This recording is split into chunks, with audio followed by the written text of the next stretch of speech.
अस्सलाम वालेकुम दोस्तों, उर्दू दास्तान चैनल पर खुश आमदीद। मुअज़्ज़िज़ सामीन हज़रात, आइए सुनते हैं उर्दू नावल इंतकाम किस्त नंबर 20।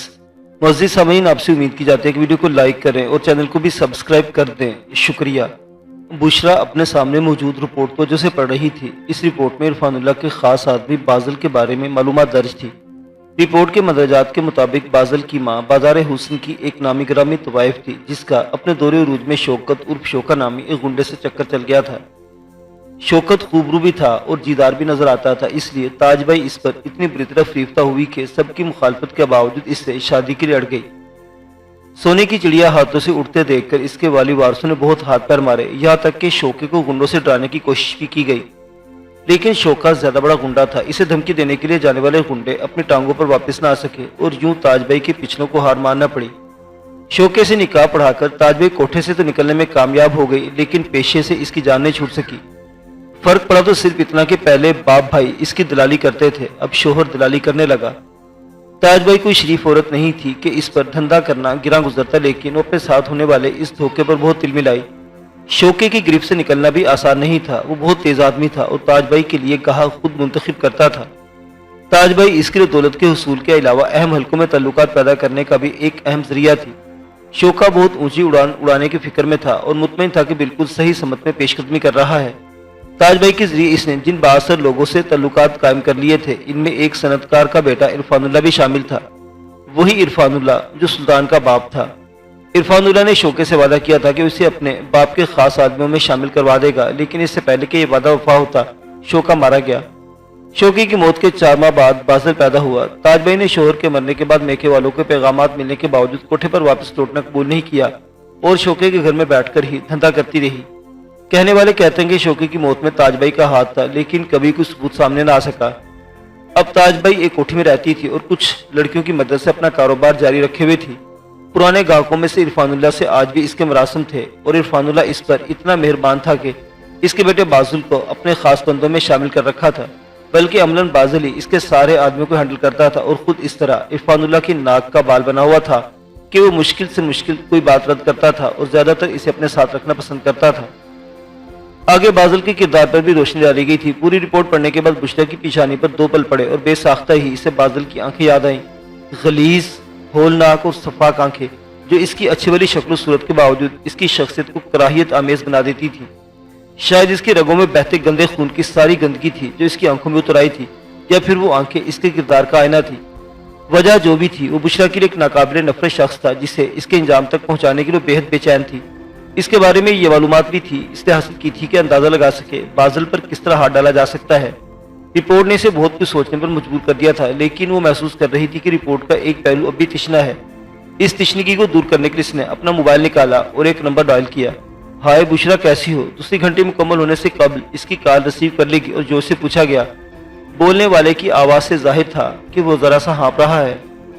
क्या जॉकिंग कर रहे थे? बुशरा ने एक नजर घड़ी पर डाली और कदर हैरत से पूछा। हाँ यार, आज आंख ज्यादा देर से खुली, लेकिन मैंने सोचा कि जॉकिंग का नागा ना करूं। वैसे लड़के मुझ बेचारे को घास नहीं डालती, मोटा और भद्दा हो गया था, बिल्कुल ही मुंह नहीं लगाएगी। शौक ले, जब मैं बोलता हूँ किस जानिब इशारा कर रहा तो बुशरा जानती थी। एजाज यूनिवर्सिटी में इससे सीनियर था और माज वाले बैच से पहले पास आउट हुआ था।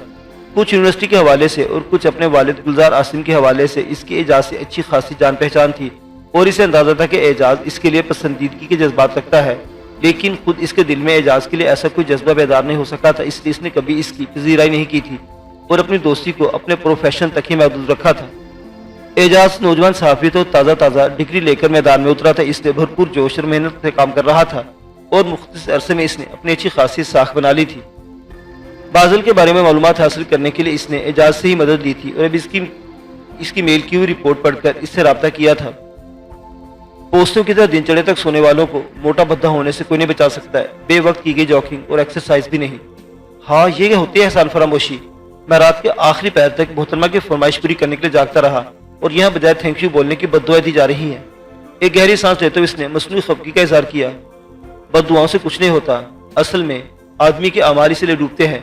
बहरहाल मैंने तुम्हें थैंक यू बोलने के लिए फोन किया था, लेकिन तुम्हारी बातों में मौका नहीं मिल सका। इसके माथे पर बल अभी तक बरकरार थे और नजर रिपोर्ट के अल्फाज पर जमी हुई थी। इसके बावजूद वो एजाज से बहुत पुरस्कून लहजे में बात कर रही थी। तो अब बोल तो थैंक यू, देर से बोलने पर मैं सरजाज थोड़ी लगा दूंगा। एजाज ने अपने खफकी भरे लहजे को बरकरार रखा। جواب میں بشرا کھنگاری اور بولی، وہ کیا ہے کہ میں نے تھینک یو بولنے کا پروگرام ذرا ڈیلے کر دیا ہے۔ اب میں تم اس وقت تھینک یو بولوں گی جب تم اس رپورٹ کو مکمل کرو گے۔ اب اس میں ذرا سی تشنگی ہے۔ وہ کیا؟ اعجاز نے بے ساختہ ہی پوچھا۔ رپورٹ میں تم نے واضح نہیں کیا کہ شوکت کی موت کن حالات میں ہوئی، تاج بھائی پر اس کی موت کے سلسلے میں کیوں شک کیا گیا اور وہ اس شک کے باوجود کیسے بچ نکلی وغیرہ وغیرہ۔ او آئی سی، اصل میں تم نے مجھے بازل کے بارے میں معلومات دینے کا کہا تھا، اس لیے میں نے اس کی ذات پر زیادہ فوکس رکھا اور بس مختصر فیملی بیک گراؤنڈ بتانے پر اکتفا کیا۔ بازل کے بارے میں تمہاری رپورٹ اچھی ہے۔ میں نے سب پڑھ لیا ہے کہ وہ دور طالب علم ہی سے کیسا تھا۔ اس جیسے آدمی کے جواری شرابی اور عیاش ہونے پر کسی کو حیرت نہیں ہو سکتی۔ میں نے تمہارا رپورٹ کیا ہوا ہر واقعہ بہت توجہ سے پڑھا، لیکن ممکن ہے کوئی بات میرے لیے مفید ثابت ہو، لیکن میں اس حوالے سے کچھ بھی مس نہیں کرنا چاہتی، اس لیے پلیز تم مجھے شوکت کی موت کے بارے میں ممکنہ معلومات حاصل کر کے بھیجو۔ بشرا نے اس سے درخواست کی۔ میں یہ کر دوں گا بشرا، لیکن تم بتاؤ کہ تم یہ سب کیوں کر رہی ہو؟ اتنی بات تو میری سمجھ میں آ رہی ہے کہ عرفان اللہ اور یزدانی سے تمہاری دشمنی چل رہی ہے اور بازل عرفان اللہ کا خاص آدمی ہے۔ چلیے تم اس کے ذریعے عرفان اللہ کو کوئی نقصان پہنچانا چاہتی ہو، لیکن میرا مشورہ ہے کہ تم خود کو دشمنی کے اس چکر سے نکال لو۔ وہ بہت خطرناک لوگ ہیں، اس کی وجہ سے پہلے تم ناقابل تلافی نقصانات اٹھا چکی ہو، اب مزید خود کو تباہ کرنے والے کام نہ کرو۔ اعجاز ہمدردی سے اسے سمجھانے لگا۔ اگر تم یہ کام نہیں کر سکتے تو بتا دو اعجاز، میں کسی اور سے مدد لے لوں گی۔ اس کی نصیحت کے جواب میں بشرا اسپاٹ لہجے میں بولی تو اس بار اس نے حقیقتاً ایک آہ بھری اور جواب میں ایک لفظ پر زور دیتے ہوئے بولا، میں تمہارا کام کر دوں گا، لیکن تم وعدہ کرو کہ اس سلسلے میں کسی سے رابطہ نہیں کرو گی۔ کیا تمہیں معلوم نہیں کہ ہمارے شعبے میں بھی کتنی کالی بھیڑیں بھری ہوئی ہیں؟ ہو سکتا ہے تم کسی قابل بھروسہ جان کر اس سلسلے میں بات کرو اور وہ عرفان اللہ کا نمک خواہ نکلے، یا کسی کا کچھ پتہ نہیں کہ اس نے اپنے پیشے کا وقار اور قلم کی سچائی کس کے ہاتھوں بیچ رکھی ہے۔ اس لیے تمہیں وعدہ کرنا ہوگا کہ تم میرے سوا کسی سے اس سلسلے میں مدد نہیں مانگو گی۔ اعجاز کے انداز میں اس کے لیے گہری فکر مندی تھی۔ تو تم کتنے دنوں تک میری مطلوبہ معلومات فراہم کر دو گے؟ اعجاز کی باتوں کے جواب میں اس نے سوال کیا۔ اس میں ایک واضح سا احساس فتح مندی تھا۔ آج کل میں اپنے ایک اسائنمنٹ کے سلسلے میں سخت بزی ہوں، لیکن کوشش کروں گا جلد از جلد تمہارا کام کر دوں۔ اعجاز نے اس سے جواب دیا، ٹھیک ہے، کوشش کرنا کہ جلد سے جلد اپنا وعدہ ایفا کر دو، دوسری صورت میں میرے ہر نقصان کا بوجھ تم اپنے شانوں پر اٹھانا پڑے گا۔ اس نے اپنے الفاظ سے واضح کر دیا کہ اسے ٹالنے کی کوئی کوشش کامیاب نہیں ہوگی۔ اس بار اعجاز جواب میں کچھ نہ کہہ سکا اور اپنی جگہ کراہ کر رہ گیا۔ معاذ اپنے ساتھی اور سنگرام کے درمیان جاری مکالمے کو سننے سے زیادہ سنگرام اور اس کے ساتھیوں کی حرکات و سکنات پر توجہ مرکوز کیے ہوئے تھا۔ ایسے تناؤ زدہ ماحول میں مقابل کے حرکات و سکنات کا فرصت سے متعلق تجزیہ صورتحال سے نمٹنے میں اہم کردار ادا کرتا ہے۔ سنگرام کی آنکھوں کے تاثرات اور لبلبی پر جمی انگلی کے تناؤ نے معاذ کو بتا دیا تھا کہ گولی چلانے میں کسی تعامل سے کام نہیں لے گا، اس لیے وہ گولی کے دھماکے کی آواز پیدا ہونے کے ساتھ ہی حرکت پہ آ گیا تھا۔ کم و بیش یہی حرکت اس کے ساتھی نے بھی کی تھی، لیکن ان دونوں کے رد عمل میں واضح فرق تھا۔ اس کا ساتھی اسے بچانے کے لیے چیختا ہوا خود گولی کے سامنے آ گیا تھا اور اس کے حصے کی گولی اپنے سینے پر کھا کر زمین پر گر چکا تھا، جبکہ وہ کسی سپرنگ کی طرح اچھل کر ذرا دائیں جانب گرا تھا اور اسی جگہ پر ساکت رہنے کے بجائے رول کرتا ہوا وہاں سے پیچھے ہٹ گیا تھا۔ اس کے اس اقدام نے اس کی جان بچانے میں اہم کردار ادا کیا۔ سنگرام کے ایک ساتھی نے عین اسی جگہ فائر کیا تھا جس جگہ وہ گرا تھا۔ اگر وہ رول کر کے وہاں سے ہٹنا چاہتا تو گولی اس کے جسم کو چھید ڈالتی۔ وہ نہ صرف گولی کی زد میں آنے سے بچا بلکہ حیرت انگیز پھرتی کا مظاہرہ کرتے ہوئے اپنے پاس موجود پسٹل کو بھی استعمال میں لے آیا۔ اس کا نشانہ سنگرام کا وہ ساتھی تھا جو گولی کھا کر گر جانے والے اس محسن لڑکے پر ایک بار پھر فائر کرنے جا رہا تھا۔ یہ محض اتفاق تھا کہ اس کی چلائی ہوئی گولی اس شخص کی کھوپڑی میں بائیں جانب داخل ہوئی، اس کی کھوپڑی کو پاش پاش کر ڈالا۔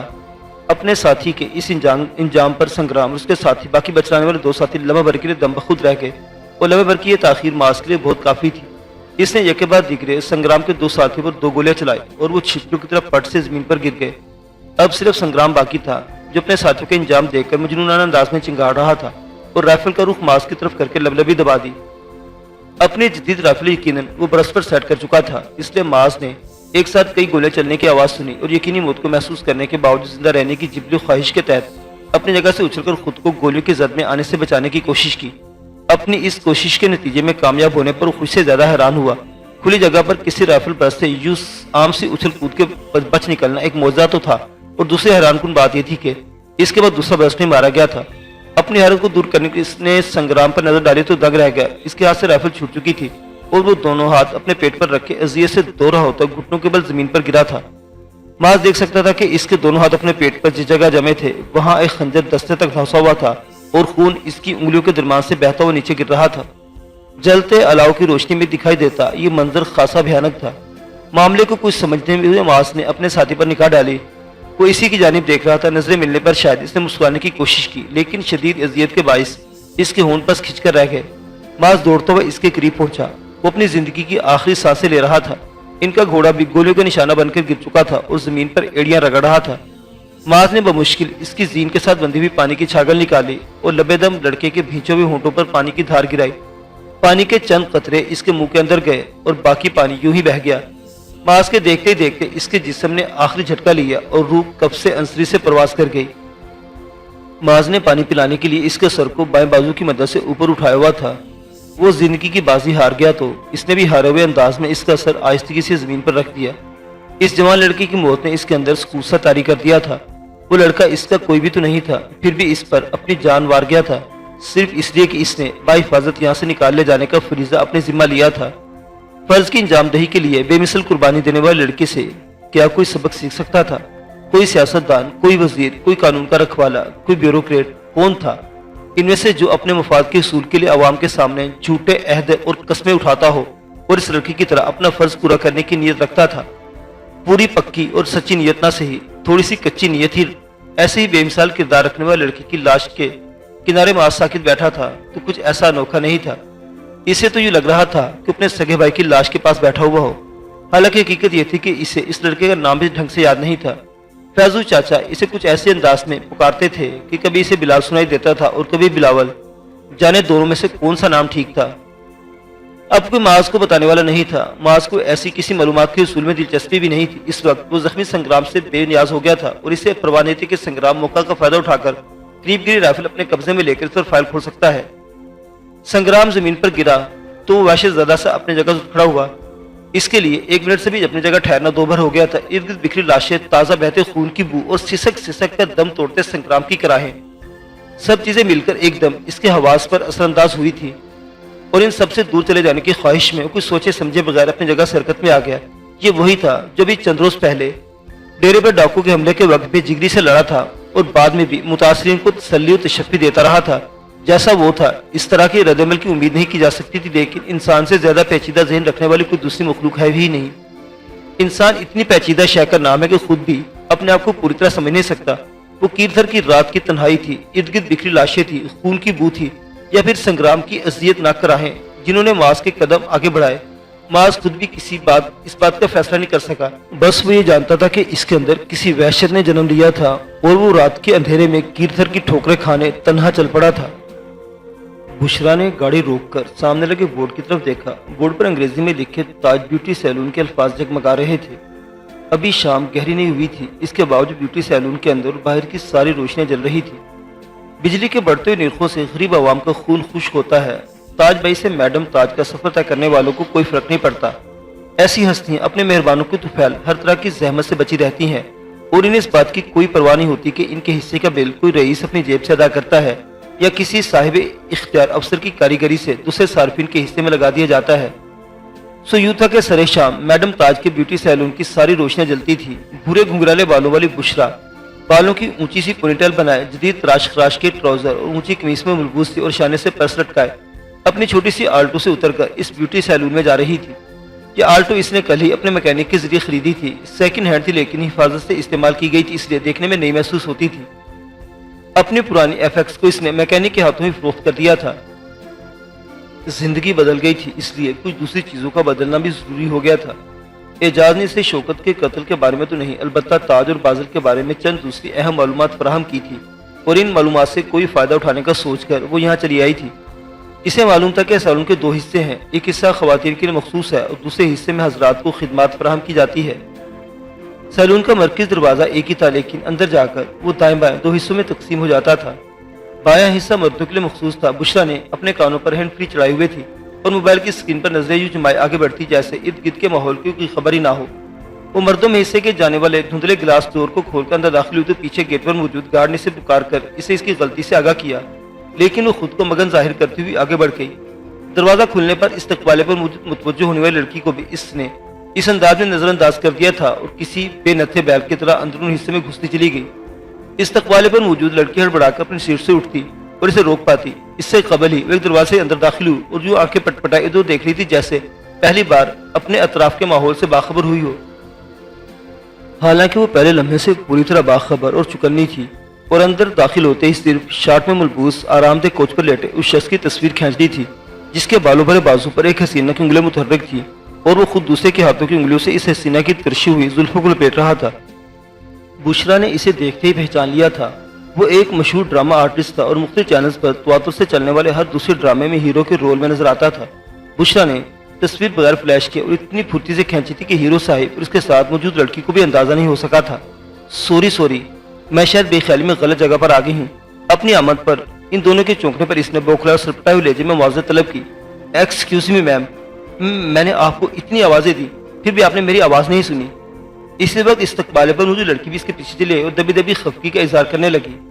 اس بیوٹی سیلون میں عموماً اونچی حیثیت کے لوگ ہی آیا کرتے تھے، اس لیے بشرا سے خفا ہونے کے باوجود وہ اس سے آواز نیچی رکھ کر ہی بات کر رہی تھی۔ سوری، ایکچولی میں اپنے فنانسی سے بات کر رہی تھی، اس لیے مجھے اپنے آس پاس کا بالکل دھیان نہیں تھا۔ چہرے پر شرمندہ سے تاثرات لاتے ہوئے اس نے نہایت معصومے سے معذرت کی۔ اٹس اوکے، آپ میرے ساتھ ہیں۔ استقبال پر مجھے لڑکی نے اس بار اپنے بس اخلاقیات نہیں، ورنہ اس کا بس نہیں چل رہا تھا کہ اسے بالوں سے پکڑ کر اسے باہر نکال دے۔ بشرا کی سیانی ہنستی ہنستی اس کے پیچھے چل پڑی۔ سنو، یہ وہ تھے نا وہ مشہور ہیرو جو کسی کو لفٹ نہیں کرواتے، تم مجھے ایک چانس دو تو میں جلدی سے ان کے آٹوگراف لے کر آتی ہوں۔ وہ بس یوں اپنا پرس کھول کر اسے ٹرولنے کی جیسے آٹوگراف لینے کے لیے کوئی معقول شے تلاش کر رہی ہو۔ سوری میم، وہ یہاں سکون سے ہماری سروسز لینے آتے ہیں، لوگوں کو آٹوگراف نہیں دیتے۔ آپ پہلے ہی نہیں رجسٹر کر چکی ہیں، پلیز اب اور نہیں۔ بہتر ہوگا کہ آپ جس کام سے یہاں آئی ہیں اسے فوکس کریں۔ لڑکی کے انداز سے ظاہر تھا کہ وہ مشکل اپنا غصہ ضبط کر رہی ہے۔ بشرا نے اسے مزید سیچ کرنا مناسب سمجھا اور جھپی ہوئی مسکراہٹ کے ساتھ بولی، ایکچولی مجھے ہیئر ڈرائی کرانا ہے، میری ایک فرینڈ مسز سونیا خان نے مجھے ریکمینڈ کیا تھا۔ اس کے لیے آپ کو گیٹ سے اندر آ کر رائٹ سائڈ پر جانا تھا اور وہاں گلاس ڈور پر ریڈ کلر سے بڑا بڑا لیڈیز لکھا ہوا ہے۔ اس نے بشرا کو اطلاع دی۔ ہاں، وہ میں نے بتایا نا کہ میں اپنے فیانسی سے بات کر رہی ہوں، اس کی بات سننے کے چکر میں کسی دھیان نہیں دے سکی۔ اس نے ایک بار اپنی شرمندگی کا اظہار کیا اور باہر نکل کر لیڈیز کے لیے مخصوص حصے کی طرف بڑھ گئی۔ مردانہ حصے میں اسے کوئی خاص کام نہیں تھا، وہ بس یہاں کے بارے میں سنی داستانوں کی تصدیق کرنے کے لیے اس طرف آ گھسی تھی۔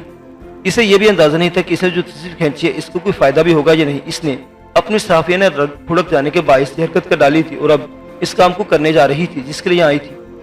زنانہ حصے کے استقبال پر اس نے اپنی آمد کا مختصر بتاتے ہوئے فرمائش کی کہ یہ سروس وہ صرف مہناز سے لینا پسند کرے گی۔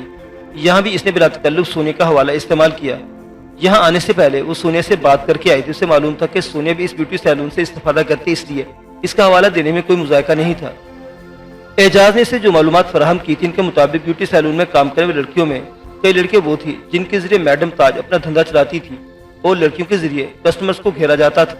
ایک نظارہ ابھی وہ خود اپنی آنکھوں سے دیکھ کر آ رہی تھی۔ اس دھندے سے تو اسے اتنی دلچسپی نہیں تھی، لیکن وہ مہناز میں دلچسپی لینے پر اس نے مجبور تھی کہ اعجاز نے اسے بتایا تھا کہ بازل اس لڑکی میں دلچسپی رکھتا ہے اور بازل کے حکم پر مہناز ہر اس جگہ پہنچنے کی پابند ہوتی ہے جہاں وہ اسے بلاتا تھا، یعنی مہناز کے ذریعے وہ بازل تک پہنچ سکتی تھی۔ چنانچہ مہناز سے تعلق قائم کرنا ضروری تھا۔ کچھ دیر کے انتظار کے بعد حسب فرمائش مہناز اسے سروسز فراہم کر رہی تھی۔ وہاں ایسے بہت سے کسٹمرز آتے ہیں جو کسی مخصوص ایکسپرٹ سے ہی کام کروانا پسند کرتے ہیں، اس لیے اس کی فرمائش کسی کی غیر معمولی نہیں تھی۔ نہ ہی مہناز نے اس کے خود سے کیے گئے ڈھیروں سوالات پر کوئی تشویش محسوس کی تھی۔ اس کا ایسی خواتین سے واسطہ پڑتا رہتا تھا جو کام کروانے کے دوران بے تحاشا گفتگو کرتی تھی۔ بشرا کو بھی اس نے ان خواتین میں شمار کیا تھا، لیکن بشرا جب وہاں سے روانہ ہوئی تو اپنے بالوں کی سنہری رنگت سمیت حاصل شدہ معلومات سے بھی مطمئن تھی۔ باتوں باتوں میں وہ مہناز سے اچھی خاصی دوستی گھاٹ چکی تھی، یہاں تک کہ اس کا موبائل نمبر بھی اس کے موبائل میں محفوظ ہو چکا تھا اور یہ نمبر اس کے بہت کام آ سکتا تھا۔ معزز سامعین حضرات، یہ داستان ابھی جاری ہے، بقیہ واقعات اگلی قسط میں دیکھتے رہیے اردو داستان۔ اللہ حافظ۔